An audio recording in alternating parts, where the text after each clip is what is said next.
Good afternoon, good afternoon, good afternoon, good afternoon, good afternoon, good afternoon, good afternoon to you. Robert Phoenix, broadcasting to you live from South Central Austin, Texas.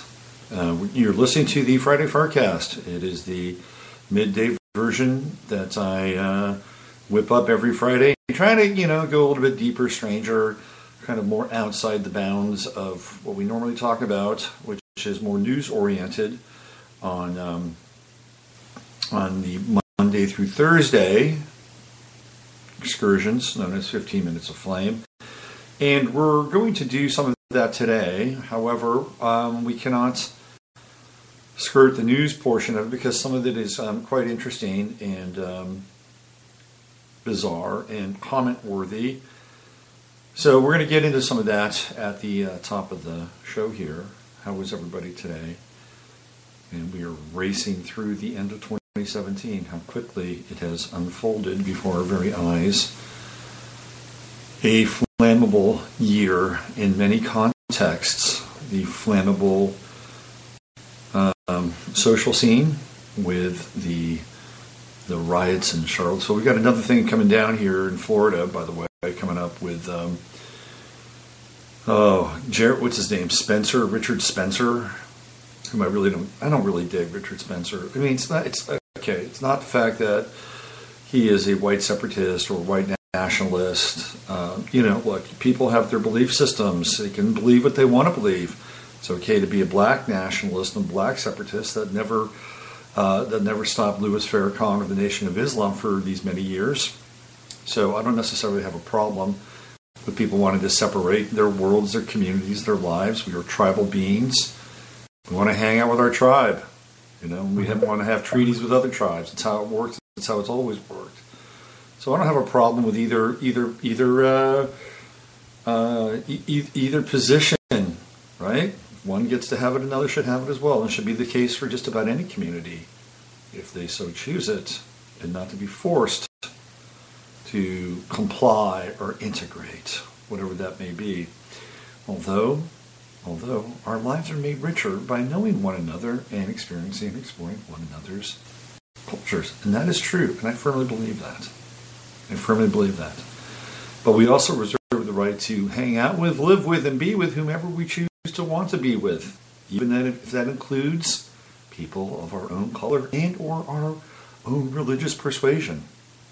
Am I right about that? Because that occurs. It's only when people like Richard Spencer say, hey, we want to live this way, we want to experience this kind of, it doesn't become an issue because, oh my God, we don't want Nazi Germany to somehow reform itself in the Republic of the United States of America. It'll never happen, by the way. And if it does happen, it'll be a top-down affair. It won't come from people like Richard Spencer, trust me. Anyway, so that's happening. We've got another event on the event horizon in Florida with these folks, and I'm sure they'll bus in Antifa, and I'm sure they'll bus in the Klan, just like they did the last time, coming off the same buses in Charlottesville. It was ridiculous. So just keep your eyes and ears attuned to what will be coming out of the Sunshine State over the weekend. That's happening. There's a lot more happening as well as my cat comes bounding into my room. He's got a lot of energy this morning.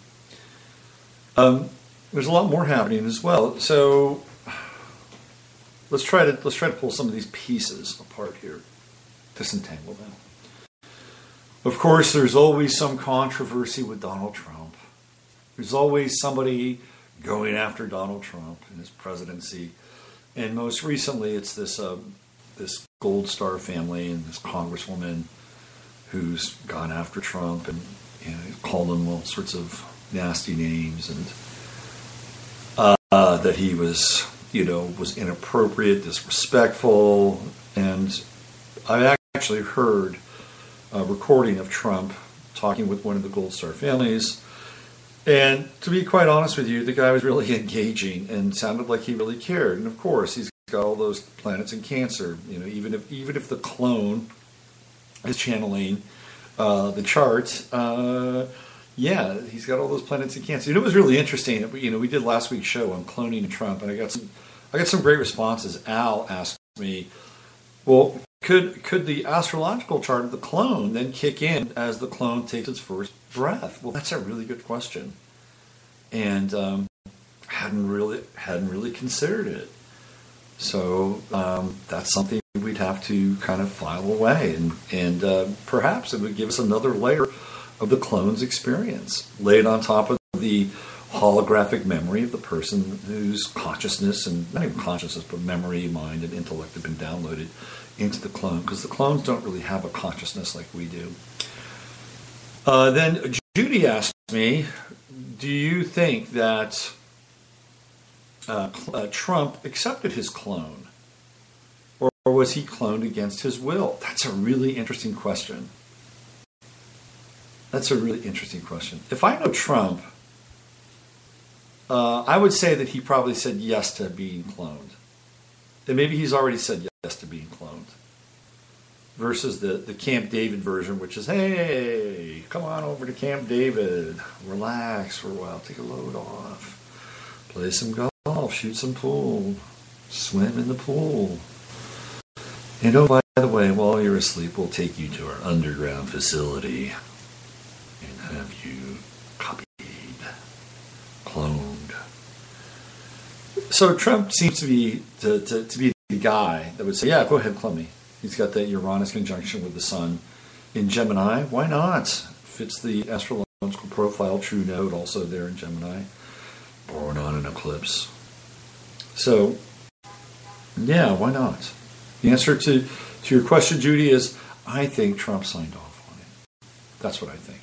Now, he may have signed off on it before, but who knows about this iteration? Maybe this was the against his will version.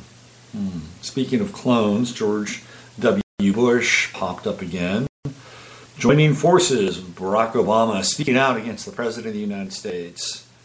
If there's somebody that needs to be dragged through the streets with chains tied around his wrist, and then the chains tied around a bumper, it's George W. Bush. I'm sorry, I may be committing some act of treason, who knows? But, look, certain people can get away with saying what they say about Trump. Certainly I can say something about a president who's no longer standing. The guy's a traitor. He's a traitor of the highest order, even if he is a clone, because we knew that there were at the very least two Bushes, the doofus Bush, patting guys with bald heads on the top of their head. And then you have the vicious Bush. That guy was that, it was either psychopath Bush or the fool Bush. There was nothing in between. I'm sure what we're getting now, so maybe some kind of synergistic blend.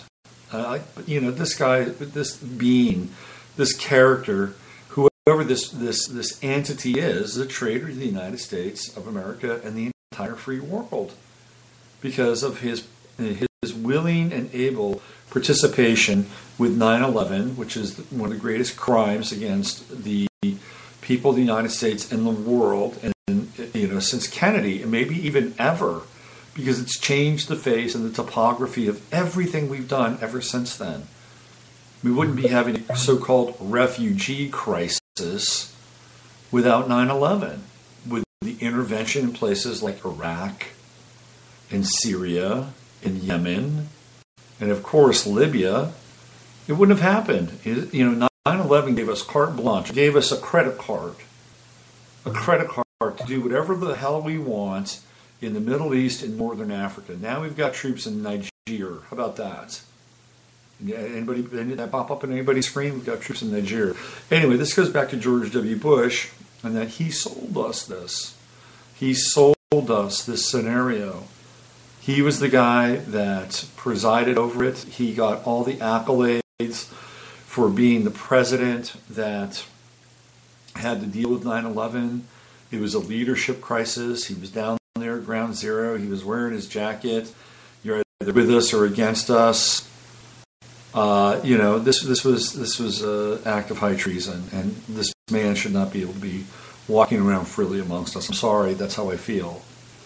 And for many years, nobody inspired more revulsion in my life than George W. Bush.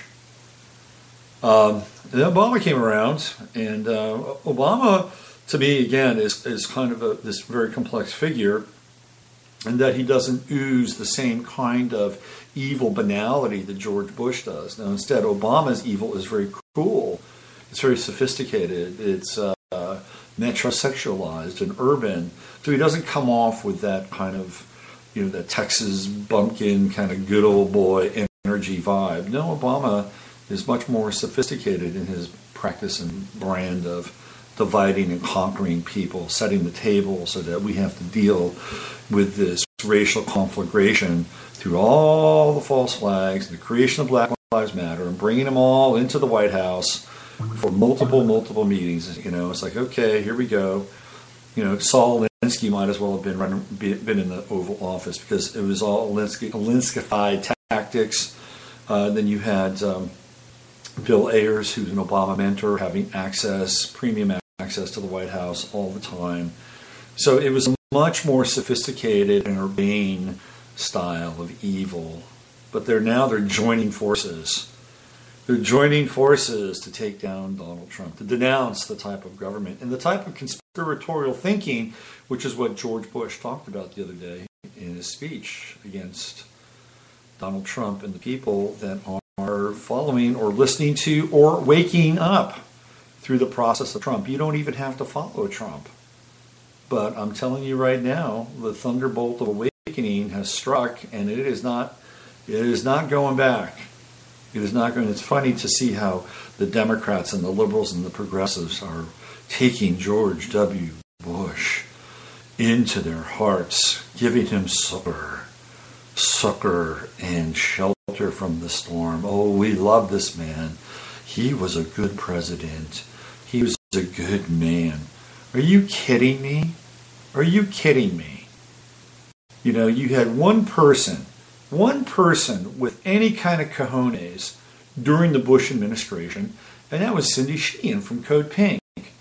Cindy Sheehan lost her son during the war, and she was like, hey, I'm going to go down to Texas, and I'm going to get people down there, and we're going to protest in front of this guy's house. The left used to be the anti-war party. They used to be an anti-war party. Here's a bulletin and a headline. People, we're at war. We're at war. We're at war in Iraq. We're at war in Afghanistan. We're at war in Yemen by supplying the Saudis with all kinds of arms, and we throw our people in there. We're at war in Syria. We're at war. I mean, this is a fact that escapes people. There are men and women that come home from the war front and the war theater either maimed or dead or, clinically disturbed and altered to the point where these poor people, wind up committing suicide because of what they've seen, what they've done, what they've experienced, and nobody has a clue. Nobody has a clue. They're just dropped back into civilian life. People are running around with their little distractions and their little lives and their little dramas, and these people have been to hell. They've been to hell. And they come back from hell and they're walking around and they're like, it's such a significant psychological disconnect. We're at war. And we're the Democrats. The Republicans, you can kind of give it pass. It's kind of a war party. Well, they're both war parties now. But the Republicans theoretically, oh yeah, let's go to war. War is good. Keeps the economy going. The Democrats are supposed to be social conscience. That's the check and balance. That is the check and balance, the social conscience. There's no social conscience anymore. So you have this woman ridiculing Trump, this congresswoman, I don't even know her name. She's ridiculing Trump. What she really should be doing is ridiculing the stupid war. And here's Trump, consoling this woman about what a hero, what a leader, what a great guy this guy was. That's great. That's great. He was able to pick up the phone and console her. But you know what? If we're not at war, you don't have to make that conversation, Mr. President. You don't have to have that conversation. You don't have to pick up the phone and tell this woman what a great guy he was and come visit me in Washington when you're in town, which is what he told her. No, you're not having to make those calls because we're not at war. Hello? So this is the disconnect. It's not about what he told the person or didn't tell the person or if he respected the person, didn't disrespect the person, you're missing the point. You're not even on the boat. The boat is we shouldn't even be there. Okay, where is anybody in Congress, that says, look, we need to get out of these conflagrations? But no, all they do is they just rubber stamp this shit. About the only person who had any conscience around any of this, or still does, is Tulsi Gabbard. And Dennis Kucinich, bless his heart, that guy, he was as anti-war as it got. They're constrained, though. They're constrained by the military-industrial complex and the CIA and all the intelligence gathering agencies and all this stuff. It's like if you don't vote for the war, you're not going to be reelected. That's really what will happen. They'll throw somebody else out there who will rubber stamp it, and next thing you know, we're off to another war. But that's really the crux of it all. It's not that Trump disrespected a person. It's that he should never have made that call in the first place. And this is really what I think people don't understand. From Sean Hannity on down. It's not about why are we there? Are we there because, ISIS is there? Is that now the reason why we're there? Well, we created ISIS, and ISIS is disbanding. Whatever it is we created, those people are going back. They're going back to England. They're going back to Sweden. They fought their war. They're war heroes, and they get to integrate back into private life, okay? So, but we created ISIS. Make no mistake about it. So we created our own forces that we've been fighting. So who are we fighting against now? The Yemenis? Are we fighting against the mountain people in Afghanistan who want us the hell out? Are we fighting so we can control the opium trade? Because all the opium poppies are grown in Afghanistan for the most part. There's a few other places that they're grown, but that's ground zero. And that's where we're there. We're there. That's why we're there. Is this why we fight? To control the opioids and the opium trade so we can have, a lot of business flowing to pharmaceutical companies who can turn those opioids into synthetic opioids and make huge amounts of money. And not to mention the black market version of those opioids, opium, more heroin for sure. Why are we there? Is it because Afghanistan has huge amounts of resources and minerals that somehow we're supposed to tap into as well, and not just guard and watch over the opium fields? Nobody ever really asks these questions. When Donald Trump says we're going to expand the war effort in Afghanistan, we're going to send more people over there. We're going to send more people over there so they can get killed and come back in body bags or shells of their former selves. I was watching TV the other night. I was watching the football game. And there was a brief commercial. And it was one of the most bizarre commercials. It was a guy who's come back from the war. And he's clearly damaged. He's got something wrong with his face and something wrong with his speech. And he's there for about 20 seconds or 15 seconds saying, hey, look, life is tough. But if you have a great attitude and you believe you can get through anything, just look at me. And I thought to myself, this is so bizarre. Like, there's no context for this guy at all. You just see this guy, he's kind of a mangled human. I'm not even sure who he was. But he's sitting there for 15, 20 seconds like, your life may suck, but look at mine. And I'm here, and I'm talking about it. And I'm here to show you can do anything. Like, get in front of a camera for about 15 seconds and put something together that looks credible. And, I don't know who the guy was. I don't know what he went through. It's just so bizarre. So, so out of context, like a 15 to 20 second blip for, it's like, wow, is this what it's coming down to now? This kind of rapid indoctrination. So that's what's going on the Trump front. He's now having to defend himself against a new faction, which says let's go after him on the grounds where he's strong in the military and all that stuff. But the bottom line is not that he is actually either mishandling the situation. That congresswoman should have said, why are we even there in the first place? Why are we there in the first place? Let's talk about that. And where's the outrage? Where is the outrage of the Democrats and the progressives and the liberals around war? It's just non-existent. And when it's non-existent, to me, it's just a complete and utter declaration of how phony and hollow, that part of the equation is. Just like the Republicans and the right have their own phony and hollow stances. Like, oh yes, we're into war. We love war because it keeps America safe. Safe from what? Safe from who? The biggest threats to America are already here, and they're internal. They're internal. And they've been here for a while, okay? They've been here since 1913, fucking with our banking system. That's where the real threat is. It's not out there. It's right here inside this country, inside the halls of Washington, D.C., inside the halls of Wall Street, inside the walls of the Federal Reserve, inside the walls of Hollywood. That's where the threat is, okay? That's it. That's where the war front is. It's not out there. It's not Afghanistan. It's not Syria. It's not Iran, the next war. Let's see him sell that. That's going to be a freaking hard sell, trust me. You don't want a war with Iran. You just don't. No, you don't want it. Because you go to war with Iran, you're going to go to war with Russia. Bottom line. No matter how much Bibi Netanyahu... If Israel wants to get rid of Iran, let Israel do it. Okay? We send them billions of dollars a year. We send them huge amounts of weaponry. They're locked and loaded, ready to go. They don't have the people power, though. There are a lot more people in Iran. They couldn't win a ground war in Iran. But they surely have the firepower and the air power. Let them do it. If they want to flip Iran, let them do it themselves.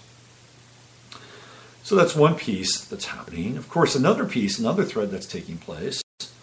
And again, this is on the political front. We're going to winnow down into the larger, deeper topic of conversation because we're going to be talking about California and the fires in California, which have a large role to play in where we're headed with today's conversation. Now, one of the things that's come out, geez, you think it's finally time they talked about this, the relationship between the Clintons and Uranium One and Vladimir Putin. This stuff has been out there for years now. Years. It came up during the election cycle. John Rappaport was all over it. And nobody just all kind of glossed over. Oh, yeah, Clinton, oh, yeah. It's not, yeah. Well, it's pretty significant because they were doing handshake deals with Putin and uranium and Uranium One, and Bill Clinton was getting speaking engagements in Moscow for $500,000 a pop. That's right. There was a lot going on between the Obama administration, the Clintons, Putin, and Uranium One. And one of the people involved in all this is this guy, Rod Rosenstein, who was part of the Obama administration. Rod Rosenstein is now part of, guess what, the Trump administration. I got to read this to you. This is just amazing. So the other day, Chuck Grassley was talking to Jeff Sessions, and Jeff Sessions, he's talking to Jeff Sessions, and he says, hey, look, Rod Rosenstein, the Deputy Attorney General, he was there. He was part of the whole process of not just Uranium One and Clinton and Obama and Putin and Russia, but also some of the other stuff like the Clinton files and all the memos. And he was engaged in this with Jim Comey, who was running the FBI at the time. So he's got his fingerprints kind of all over the scandalous behavior, whether it's servers or whether it's illicit relationships and taking money from the Russians. So Chuck Grassley says to or asks Jeff Sessions, hey, would you let Rod Rosenstein basically investigate himself? And Jeff Sessions says he's a good man. He gets a southern drawl. He's a good man. Blah blah blah. Well, check this out. You gotta read this. This is amazing. Let me play this for you. Here's the actual audio. Let me play this for you. Hold on. It looks looks like history, but it was in the news recently, yesterday, I believe. According to government documents and recent news reports, the Justice Department had an ongoing criminal investigation for bribery, extortion, and money laundering into officials for the Russian company making the purchase of uranium-1. That purchase was approved during the previous administration and resulted in the Russians owning 20% of America's uranium mining capacity. What are you doing to find out how the Russian takeover of the American uranium was allowed to occur despite criminal conduct by the Russian company that the Obama administration approved to make the purchase? Mr. Chairman, we will hear your concerns. The Department of Justice will take such actions as is appropriate, I know. And I would offer that some people have gone to jail in that transaction already, but the article talks about other issues. So without confirming or denying the existence of any particular investigation, I would say I hear your concerns and they will be reviewed. I think I know why you're probably reluctant to go into some detail on that, but I would like to remind you that Deputy Attorney Rosenstein directly supervised the criminal case when he was U.S. Attorney in Maryland. I don't think it would be proper for him to supervise a review of his own conduct, do you? It would be his decision. He's a man of integrity and ability. If he feels that he has a inability to proceed with any investigation, it would be his responsibility to make that determination and should consult, as I told you I would, and as I have done, with the senior ethics people at the department. Reports suggest that the Clinton Foundation received millions of dollars from interested parties in the transaction. Bill Clinton received $500,000 for a speech in Moscow, June 2010, from the Russian government-aligned bank. The same month as the speech, Russia began the uranium acquisition process. This fact pattern raises serious concerns about improper political influence on the process by the previous by the Clintons during the Obama administration.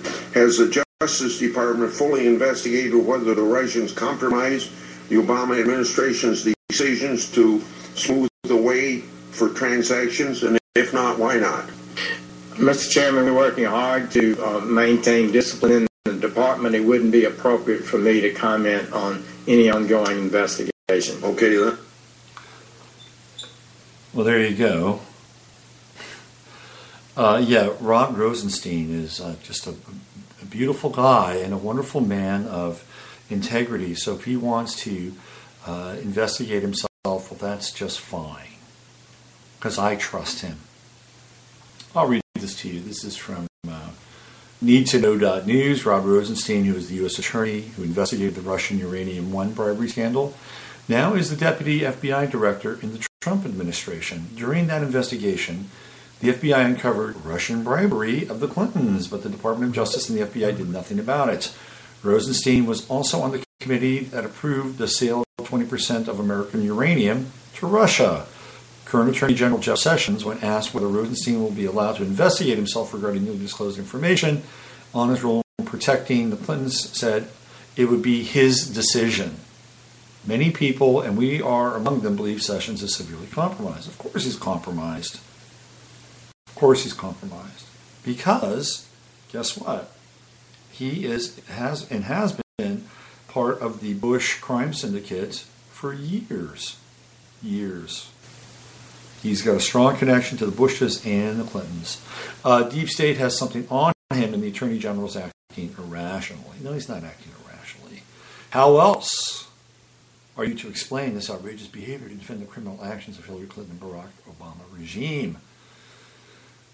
Well, I'm sure that Rod Rosenstein feels so great about his personal integrity that he's going to just allow himself to investigate himself.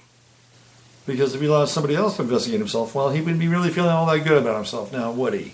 So that in and of itself would be an indictment, right? Well, geez, I don't feel that great about me investigating me. Maybe you should investigate me because I might find something about myself that myself might feel, adversely affected by. So, this part of myself might actually have to bury that part of myself.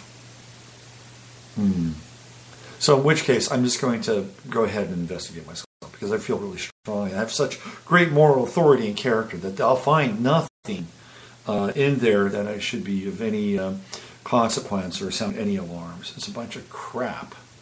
This is the state of the nation. We're coming into Saturn in Capricorn, and guess what's going to happen? We're going to feel more of these kinds of high-level bureaucratic contretemps, and we're going to see them for what they are, and the people are waking up. They are waking up. The blinders are off. We're moving our eyes side to side. Some of us have been here for quite a while, and we're just waiting for other people to show up. And when that happens, then the people who control the levers of power, the control systems, they'll be, guess what? They'll get angry and pissed off, and they will try to exert more control through laws, the enactment of laws, and the prosecution or the activation of laws. So get ready. We're gonna be dealing with heavy-duty bureaucratic nightmares coming down the pipeline in the next 3 years. So you're going to have two choices, or maybe three at the most. Number one, you can do nothing. Number two, you can get involved, and you can take these people on a Capricornian level, and more people are starting to do that. Number three is you create your own version of the system, and you'll have to be smart. You'll have to figure things out. You'll have to figure out how you can get around things like Obamacare and the tax mandate and the coming vaccines and all that other stuff. You're going to have to figure it out. You're going to have to figure out a way in which you're immune, invisible, or bulletproof. And not everybody wants to do that. You want to put it in the hands of other people. And that's why we're in such a mess right now, because we put it in the hands of other people. We've trusted these people for a very long time. And some of them might be good people, but the majority are, all they are the rubber stampers for the crime syndicates. That's it. That's it. Okay, so we've got that going on. We have the ongoing bizarreness. Remember, we're coming back and we're staying in touch with the Las Vegas material. So yesterday we talked about Jesus Campos. I burned for about 35 minutes on the Jesus Campos Ellen thing. And by the way, this is a really interesting little side note. If you take the video, and that's the video, not the audio, mind you, but the video. If you take the video of the Ellen show and replay it on YouTube, or even use pictures from that version of the Ellen show, guess what? YouTube can take it down. They can take it down because Ellen is not considered a news source. Like, you can copy news source because it's in the public domain. But the Ellen show has been earmarked as entertainment, in which case there are rights issues. So Ellen and Mandalay Bay and MGM have covered their bases. And I had a really good interview, not an interview, but a really good YouTube where a lot of stuff was being broken down. And the guy didn't even use any video. He just used some still pictures, some JPEGs, and it was forced. They just took it down. They didn't force them. They just took it down. Isn't that interesting? So now we can't even use any. Now, an audio version of it is apparently okay. So when you listen to my show, you can hear the audio version. You can hear clearly what's going on. All right, so let's get into this a little bit. I came across another video. There's a guy by the name of, what's his name? His website is called The Outer Light. And I believe he's in Australia. And he does some pretty good work. He does a lot of video work and breaking things down frame by frame. And he had gone over to Reddit. And over on Reddit, they were able to determine something very interesting. Jesus Campos received an award on 10/10, October 10th. And that award was at a steakhouse inside of the Mandalay Bay called Jean-Georges. October 10th, first responders sat down with our hero, Jesus Campos, and gave him an award for being such a brave young man. Well, what's interesting about this is we actually have a still photo of them sitting down at the table, around the table, getting ready to, stab the beast. And then there's another photo where they're all gathered together, and Jesus Campos has his little award in his hand, his little plaque, and his cane is over there on the left-hand side. So they established the fact that this happened. Now, what's interesting is that the researchers on Reddit, who are pretty good, they found out that they looked at this steakhouse, and the steakhouse Jean-Georges, as it is now, looks nothing like the steakhouse that they were sitting down at and having the steak, or the whatever they were having. And then they went back and they found another event at the same steakhouse or same restaurant, Jean-Georges, right around this, it's kind of June, July time, where it is the same room. It's got the same pattern on the wall, the same flat screen TV. And so the bottom line is that restaurant got renovated on July 10th. On July 10th. So this is where it gets really bizarre. So Jesus Campos had to have been at that award dinner sometime before July 10th. Now, I've linked to it on my Facebook page. Is that an anomaly or what?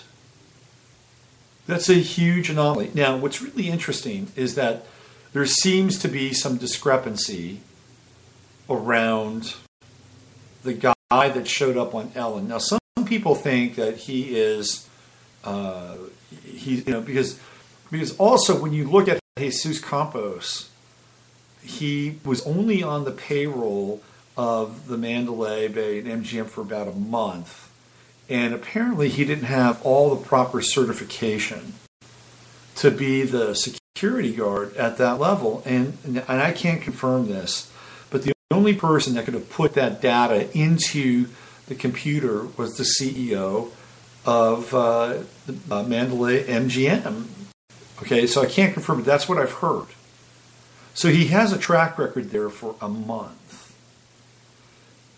Now, let's just say, for shits and giggles, that the picture of Jesus Campos, which existed pre-July 10th, it's a mind blower, right? That they had gone through this kind of planning and forethought, that they actually were going to make this guy a hero. And he would be an important part of the kind of the narrative, that they'd be able to bury the narrative with somebody who may or may not even really exist in the way that we think they do. But there's a discrepancy in body type between the guy in the restaurant and the guy on the Ellen show. Now, does that mean that they're two separate guys? Or does it mean that between July 10th and now, or whenever he did the interview in the Ellen show, that he gained a considerable amount of weight?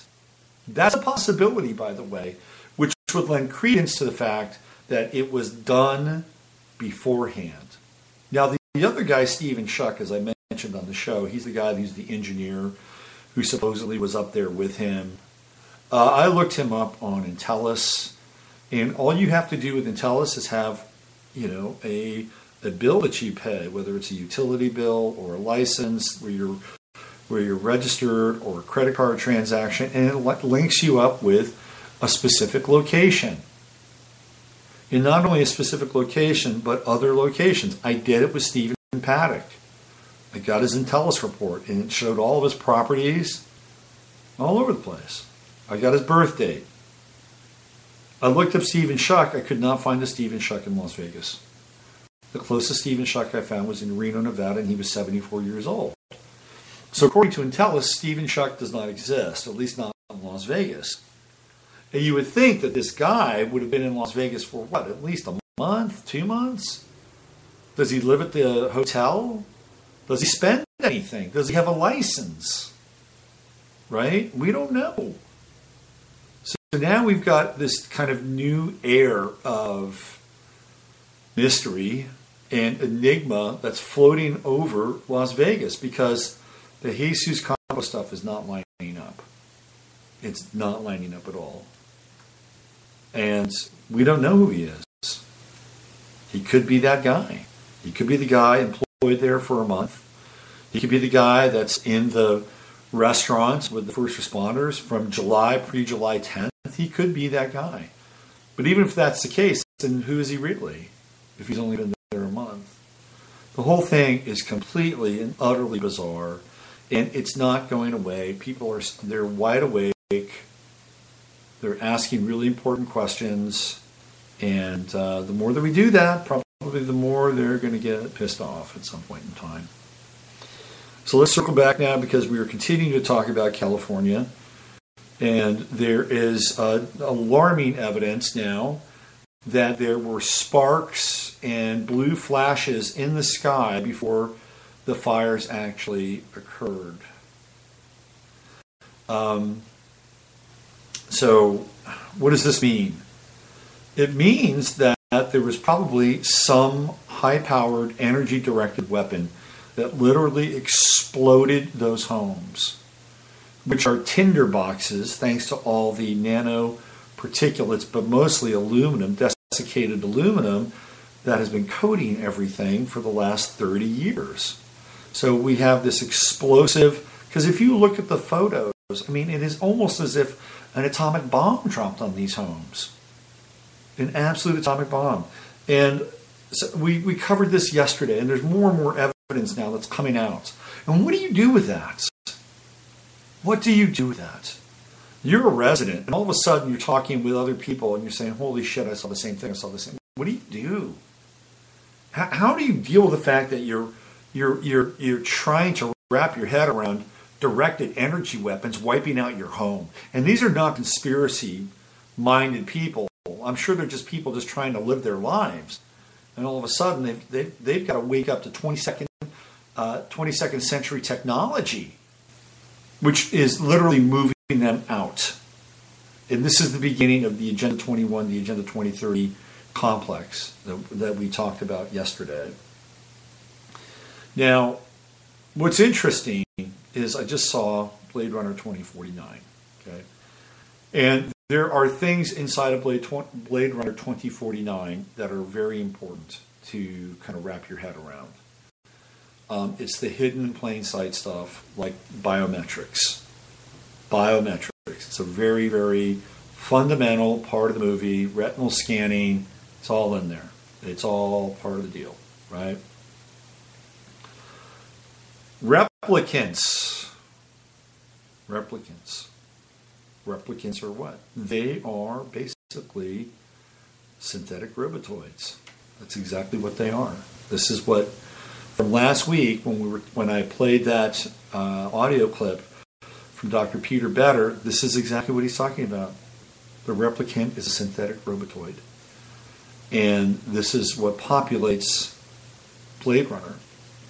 And how do we get to the synthetic robotoid being an accepted form of new biology? Well, we get to the robotoid consciousness when we ourselves are turned into robotoidal beings, or we ourselves are turned into some form of transhumanistic data bursts, for lack of a better term. And how does that happen? It happens by tweaking the human genome, and it happens by tweaking the human species. And I talked about this years ago. I was talking about this when I was living in California. So this is like circa 2009, 2010. So we're talking 6, 7 years ago, 8 years ago, that that the whole transgender movement, the whole transgender social model is the bridge between the organic human model and transhumanism. And that as we begin to accept, quote unquote, the transgender model, we are beginning to accept not just the biological, physical modification of the human species, but also the technological and biological modification of the human species. This is where it's all going. It's interesting that on the heels of the death of Hugh Hefner, not that I'm singing any mournful or woeful song, some lament for the death of Hugh Hefner, there is the first transgender playmate in Playboy. Do you think that that's a coincidence? I don't think it is at all. I think once Hugh Hefner left the building, they said, okay, here we go. Let's change Playboy. Oh, isn't Playboy socially acceptable now? Oh my God, look at this. They've taken great strides towards diversity and being inclusive. Not really.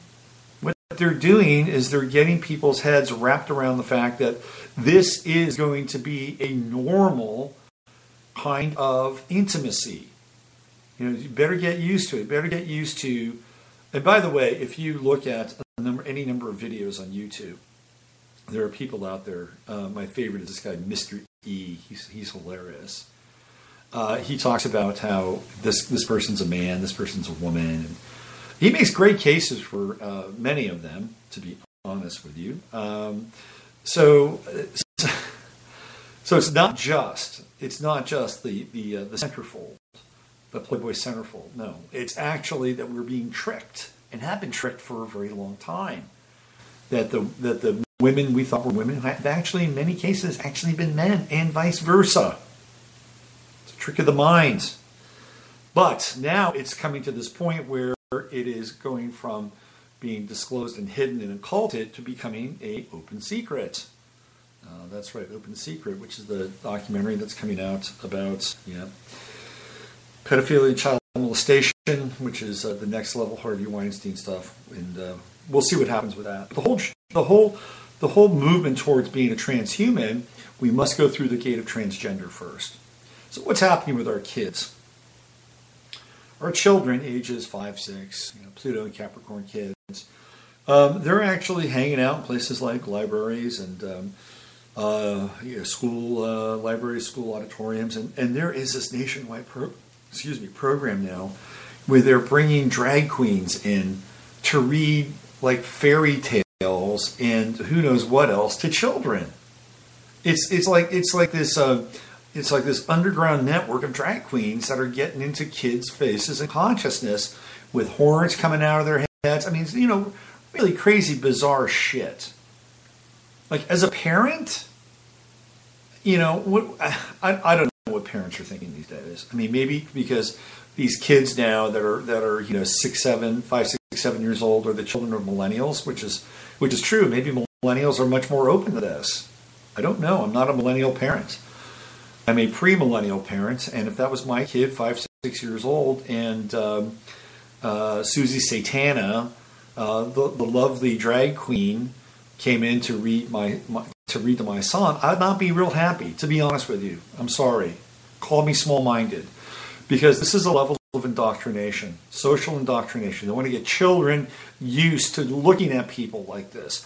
Not because it's about inclusivity and being fair and breaking down the walls of judgment. No, they want kids to get used to looking at people like this because this is only the first step. Just wait. Just wait until we get into the chimeras. Oh, man. You have people coming in and reading to your kids looking like a man, a woman, and an animal. How about that? Talk about messing with their doors of perception. Is blown right off. Because this is what we're being indoctrinated into. We're being indoctrinated into a world where the whole idea of the human species is being eradicated. It's totally being eradicated. And with that, guess what? It's all synthetic. It's all artificial. Do we want to live on the land? Do we want to live close to nature? No, because we have no synthetic, we have no analog roots, we have no organic roots. And so what do? We get herded into the Emerald Kingdoms. The Emerald Kingdoms. You ever think about that? You ever think about the Wizard of Oz and why it's the Emerald Kingdom? Right? It's because emerald is green, and green is ecological. People are herded into the Emerald Kingdom, or the Emerald. How about the Emerald Forest? But it's the Emerald Kingdom. Because what's outside of the Emerald Kingdom? It's ugly. It's nasty. They're evil witches and bad monkeys. So you may as well get in there, even though the guy that runs the place is a complete and utter fraud. It's better than being outside of it. Better than being outside of it. So this is what's coming. This is where it's all headed. And when we look at an event like what happened in Santa Rosa and parts of Northern California, it is terrifying, to be honest with you. I mean, it is absolutely terrifying to think that there could be a power so great that it could wipe out a single neighborhood, almost as if a bomb had dropped on that neighborhood. That is terrifying. And what do you do against something like that? I mean, if you're a person that's been through that, first of all, you're just trying to pull your life back together. You don't have shit anymore. You've lost everything. You've absolutely lost everything. Maybe you know who your insurance person is, and even if you get money back. And what if you're renting? I know people that rent there. They're screwed. They're totally screwed. You know, the people that own the house might get something back, but those people are screwed. And that's just a baseline survival kind of, response. Take it to the next level where you're getting down and well, how did this happen? Fire happen and why? And then you get into it and you start to look at some of these videos, you start to corroborate, you start to talk to other people, and you're like, all of a sudden, holy shit. You know, there's something much bigger going on here than we can wrap our heads around. And who's going to listen to you at that point? You think you can just go down to the police department and say, hey, look, you know, we lost our neighborhoods due to a directed energy weapon. What are you going to do about it? What do you think they're going to do about it? What do you think they're going to say? They might even know about it. You think they're going to do anything about it? Probably not.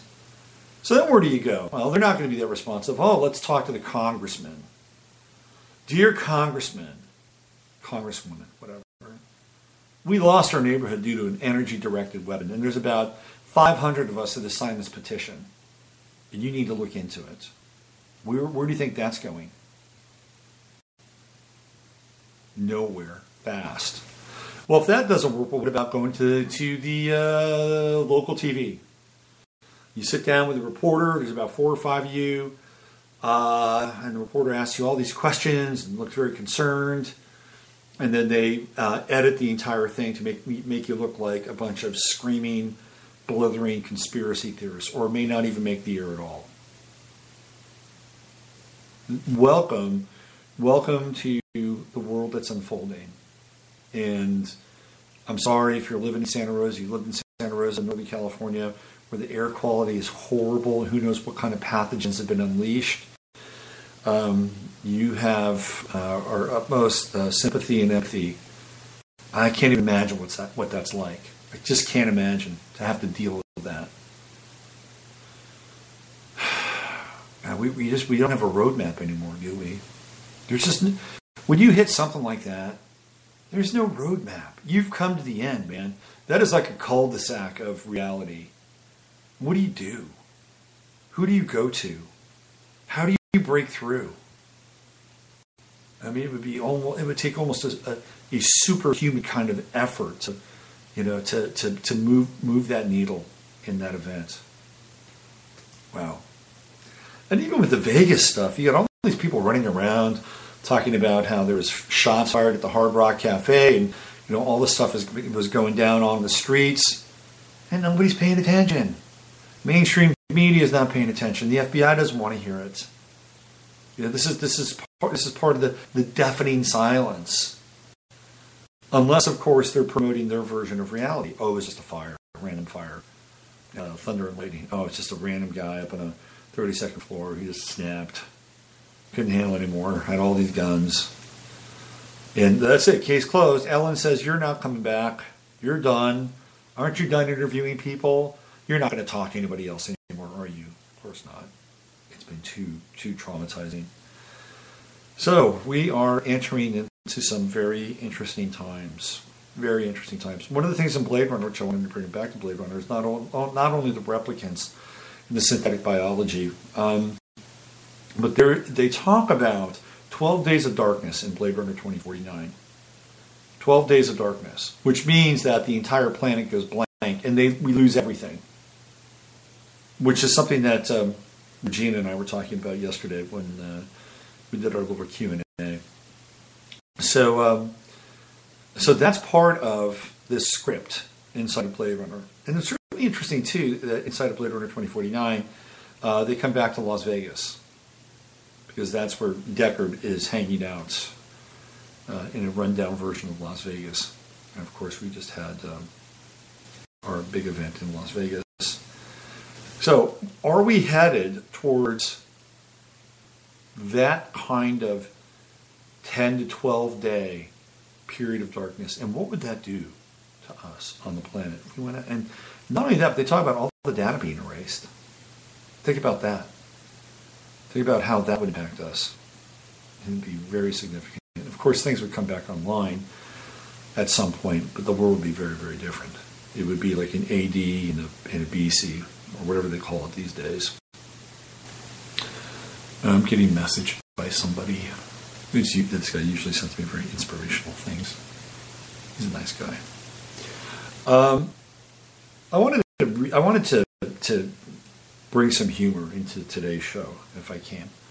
I stumbled across this a couple of weeks ago, and I wanted to. So this is from the 10th of October. This is when our friend Jesus Campos was being interviewed. Let me see if I can get this. So this is from Zero Hedge, and it says, Home Depot panics over millennials forced to host tutorials on using tape measures and hammering nails. This is great.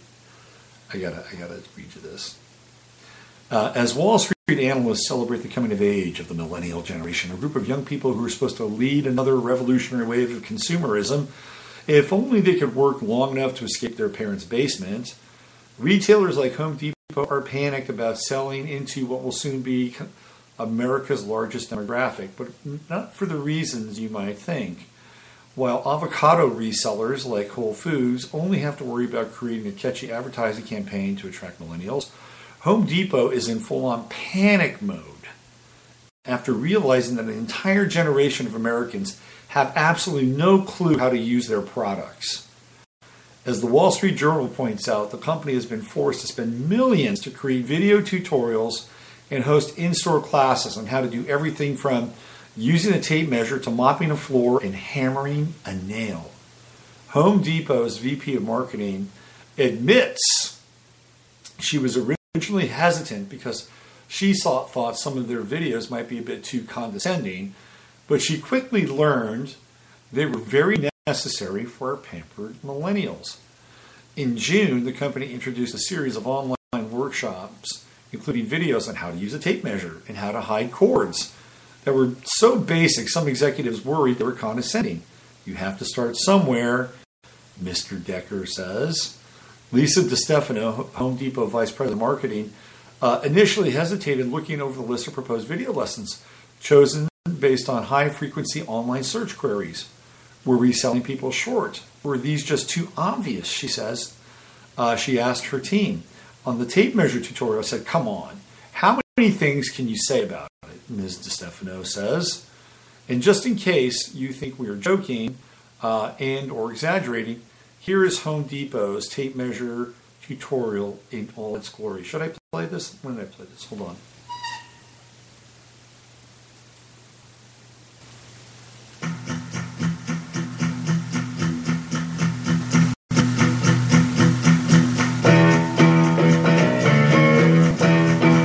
Okay, so, oh my God. So there's not even any dialogue. It shows where the thumb lock is. I'm sorry, it's just a visual tape measure video. It's bizarre. Hook slot, thumb lock. Okay, let's keep going here. Meanwhile, Scott's Miracle-Gro has been forced to start training classes to remind frustrated millennials who can't seem to keep their flowers alive that plants need sunlight to grow. Apparently, not a single millennial ever took biology in grade school. Commenting on the tutorials, the defeated VP of Corporate Affairs, Jim King, admitted these are simple things we wouldn't have really thought to do or needed to do 15 to 20 years ago. Sorry, Mr. King, this is your life now. The Scott's Miracle-Gro Company has started offering gardening lessons for young homeowners that cover basic tips. Really, really basic, like making sure sunlight can reach plants.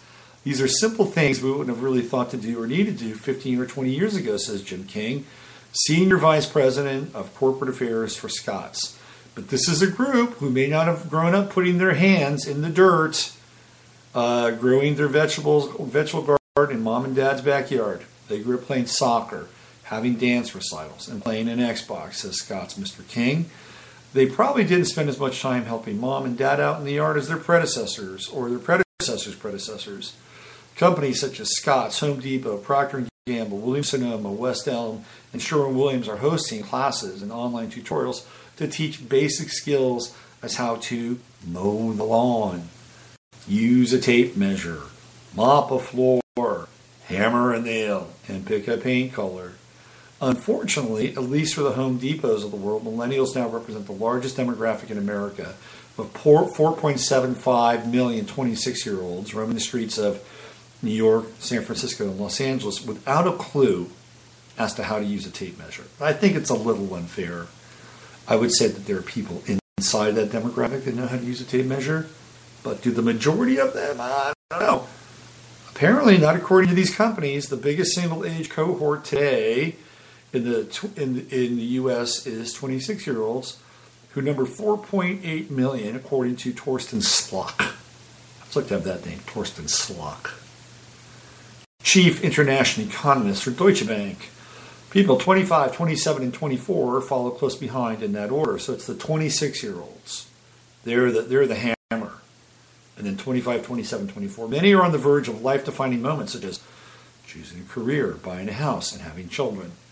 Millennials as a whole are America's latest demographic bubble, overtaking the baby boom generation and, like them, transforming popular culture, retailing, media, and lifestyles. They make up about 42% of all home buyers today and 71% of all first-time home buyers, according to the Zillow Group. Some 86% of millennial home buyers reported making at least one improvement to their home the past year, more than any other generation, Zillow says. Well, that's interesting. While we have our doubts that it will save their businesses, like retailers like JCPenney and West Elm are trying to adapt to the millennial generation by offering basic in-home services like installing televisions or hanging wall art. JCPenney Company says the group is willing to hire others for projects. The retailer has pushed into home services including furnace and air conditioning repair, water treatment systems, and bathroom renovations, and expand its window covering installation. They're much more of a do-it-for-me type of customer than a do-it-yourself customer, says Joe McFarland, Executive Vice President of JCPenney. You don't need a ladder or a power drill. You don't have to wonder if you measured your window right. Home furnishings retailer West Elm offers service packages, which start at $129 to provide plumbing and electrical work, painting, installing a television, and hanging wall art and mirrors. So there's some graphics here. All that said, at least some millennials are trying to be more self-sufficient. As an example, Wall Street Journal notes that the case of the 26-year-old Brianne Lowe's, who recently borrowed her dad's power tools to craft a wooden headboard, which went really well after she realized the saw blade was on backwards. Ms. Lowe's enjoys do-it-yourself projects, and 2 summers ago built with her now husband a wooden headboard in her parents' garage, with help from an online tutorial, her dad and 2 older brothers, and their tools. The saw wasn't working at first because the blade was backwards. That was embarrassing, says Mrs. Lowe's. Congrats, Brianne. Really great job. Really, really, really, really. So this is an interesting and in some ways kind of humorous look into kind of where we are demographically. And while it may sound bizarre and absurd, these companies would not be investing this much money if they didn't feel like they'd get a return on their investment. And trust me, they're desperately looking for returns on their investment. Home Depot doesn't want to go belly up. They want to be able to sell home improvement stuff to people. So, working them out from the tape measure up is their strategy. Now, when we look at this in relation to something like Agenda 2030, right, or Agenda 21, where everything is managed, there doesn't need to be a Home Depot. There doesn't need to be home improvement. The millennials don't have to figure something out for themselves, because that's not the plan with the Emerald Cities. That's not the plan at all. You just be able to show up and have a service contract, service agreement. You don't have to lift a finger. It all just gets done for you. If I, Arthur Blank used to own Home Depot. I don't know who owns it anymore. But if I were Home Depot and I were Lowe's, I'd be concerned. I would be concerned, to be honest with you. And it's not because the millennials don't know how to do something. It's because their mode and their model, which is supplying tools and supplies and raw materials to places like homes in the suburb, that's going to be an outmoded model. It's going to be an outmoded model. So there may be just, between Lowe's and Home Depot, there may just be one of them, or there may be just be Amazon. We'll see, because in the green cities, the Emerald Palaces of tomorrow, the height of human civilization in the herding and the culling of Agenda 2030, you won't really need a Lowe's or a Home Depot all that much. That's unfortunately going to be the case, unless, of course, we create a different model, which is, it's out there. It's waiting to be tapped into. Just waiting for us. Waiting for a few people to create that new model. Wouldn't that be nice? Wouldn't that be nice? All right, why don't we bring it to a wrap today, because I gotta jump off and do a reading. Yes, I have a client in 15 minutes. This is what I do. I do that for a living.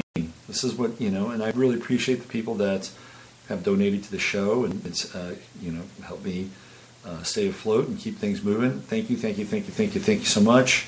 And on the other, my other hat is I'm an astrologer and a counselor, consultant, healer type of guy, and that's how I really make my bread and butter. So I got to go jump off and do that for the next in 15 minutes. But today I had a really great connection with a fellow in Australia, and it was from start to finish just a really great connection. He ordered the Everything reading, and it's my favorite reading to do for people. It's a 2-hour reading, and I don't think anybody else does a reading quite like this. I use the natal chart and transits, and I spend really about a good hour and 20 minutes, hour and 30 minutes just drilling down into the natal chart and transits, okay? And then after that, I get into the draconic chart, which is the chart of the soul. And it's like the membrane of the soul. And we look at that chart and the natal chart, and we see where the intention was to come into a body. We look at how your personality through the natal chart is matching up with the intention of the soul. And where it clicks, where it connects, and where it doesn't. And what happens when we completely let go of the personality and surrender it in the soul chart, the draconic chart starts to breathe through. Then I get into your numerology. And I look at your numbers, and I look at the arcana connected to your numerology.